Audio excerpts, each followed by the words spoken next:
Et on repart pour une virée en 1993 avec le tome 3 de l'intégrale X-Men de Panini, sorti en mai 2018.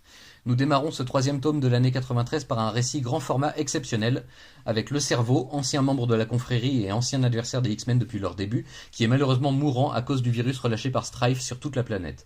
Au bout de ses forces, réfugié sur un lit d'hôpital sur l'île de Muir, le Cerveau exprime un dernier vœu, une ultime volonté, que Jean Grey et les X-Men qu'il combattait autrefois viennent à son chevet pour vivre une expérience hors du commun et ainsi partager, l'espace d'un bref instant, une vision d'un monde idéal pour chacun d'entre eux. Mais comme toujours, les conséquences d'un tel acte seront au rendez-vous et le Cerveau mourra en offrant à Jean une belle leçon de morale et en lui témoignant son éternel amour.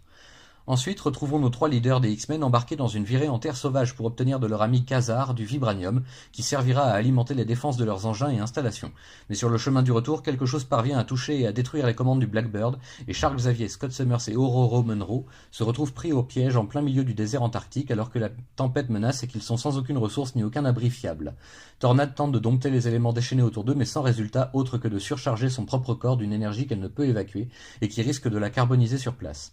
Grâce à Cyclope et au professeur, ce danger sera écarté de justesse, mais nos trois héros n'en sont pas moins piégés au milieu de nulle part. Une nouvelle ennemie menace de les envoyer dans l'au-delà au nom du grand jeu instauré par les parvenus, mais son plan se retournera contre elle et les leaders des différentes équipes X-Men seront sauvés et ramenés au bercail, non sans l'intervention extérieure d'un mystérieux inconnu.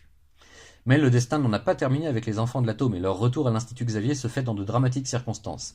La sœur de Colossus, Illyana, est mourante elle aussi par la faute du même virus que celui qui a emporté le cerveau un peu plus tôt. Le legs de Strife continue de faire de nombreuses victimes mutantes sur la planète et malgré tous leurs efforts, ni Moira ni Charles ne parviendront à sauver la jeune Illyana, qui s'éteindra en compagnie des personnes qui lui sont chères. Lorsque son frère apprend la nouvelle, il perd soudain tout espoir et se mure dans le silence tout en réfléchissant fortement à l'idée de l'idéal qui l'a poussé à rejoindre les X-Men et à abandonner sa famille.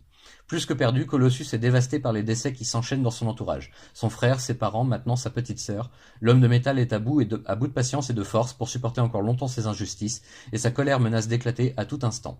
C'est justement durant cette période très agitée que les acolytes refont soudainement parler d'eux. Le nouveau groupe, formé par Fabian Cortez, qui leur a fait croire à la mort de Magneto et qui les manipule au nom de ses dernières volontés, se rend à nouveau coupable d'une véritable tuerie dans une clinique où ils ont massacré de nombreux malades et membres du personnel soignant, simplement parce qu'ils étaient humains au nom de l'idéal de Magneto. C'est plus que ne peut en supporter le professeur ainsi que ses proches élèves, qui décident de livrer une bataille sans merci contre les acolytes pour sauver les humains de leur furie vengeresse. Tandis que les X-Men luttent pour protéger ceux qui les haïssent depuis toujours, de leur côté les membres de X-Force reçoivent la visite de deux individus venus du passé ou du lointain futur. En effet, les jeunes mutants découvrent que Cable est toujours en vie et qu'ils désirent reprendre le commandement de leur équipe pour les préparer à se battre dans le cadre d'une nouvelle confrontation. Celle-ci ne se fera pas attendre puisque Exodus débarque à son tour pour offrir non pas un combat mais une opportunité à certains d'entre eux, rejoindre la gigantesque station spatiale Avalon en orbite autour de la Terre afin d'y intégrer un paradis pour les mutants élus et méritants. Un paradis dans lequel tous seront protégés des vices de ce monde humain et où ils pourront prospérer en attendant le jour le plus favorable pour revenir prendre possession de la Terre. Exodus les emmène visiter Avalon où ils découvrent que le mystérieux sauveur qui les a fait mander n'est autre que Magneto en personne. Ayant survécu de justesse à la chute de l'astéroïde M, le maître du magnétisme est de retour avec une volonté inébranlable de sauver les mutants de la catastrophe imminente qu'il prophétise et dont le virus de Strife n'est qu'un aperçu. Évidemment, Cable ne l'entend pas ainsi et parvient à soustraire son équipe de l'influence de Magnus et tous rentrent sur Terre tandis que sur Avalon, Magneto se prépare à passer à l'étape suivante de son plan. Et c'est pendant la cérémonie des funérailles d'Illyana, non loin du domaine de Xavier, que Magnus fera sa réapparition officielle pour délivrer son message. Il invite tous les mutants qui le souhaiteront à le rejoindre à bord d'Avalon, et met en garde ceux qui voudraient lui résister. À présent, il est infiniment plus puissant qu'au moment de son trépatou relatif, et au sommet de ses facultés et de ses pouvoirs ne connaissent pas d'égal de par le monde. Désormais, il faut prendre une lourde décision. Rester sur Terre et se battre, ou se rendre sur Avalon et adhérer au plan de Magneto qui désire nettoyer la planète de toutes les menaces qui pèsent sur les mutants. Aveuglé par sa haine et son pouvoir démentiel, Magnus parvient néanmoins à en convaincre certains de le suivre, déçus par le rêve de Charles Xavier et ses conséquences récentes. Ainsi, Colossus fait défection et rejoint les rangs des acolytes en route pour Avalon.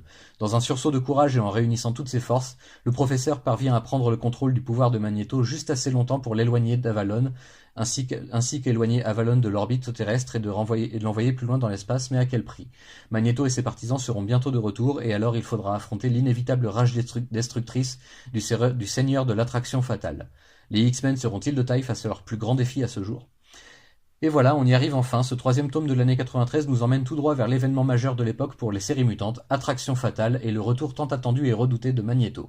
Pouvoir vivre cette saga de nos jours grâce au remarquable travail de Panini sur cette magnifique collection des intégrales Marvel classiques, c'est tout à fait exceptionnel et il faut vraiment en profiter. Sur du très beau papier glacé, redécouvrez le travail titanesque d'une époque pas si lointaine où les scénaristes devaient viser le plus loin possible et poser des enjeux proprement décoiffants pour maintenir les fans et le lectorat en état.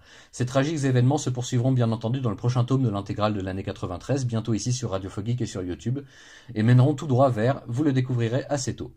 Sachez simplement qu'il s'agit là d'une des périodes les plus dures et les plus attractives des aventures des X-Men, alors qu'un an plus tôt à peine les meilleurs dessinateurs de chez Marvel partaient créer un éditeur concurrent.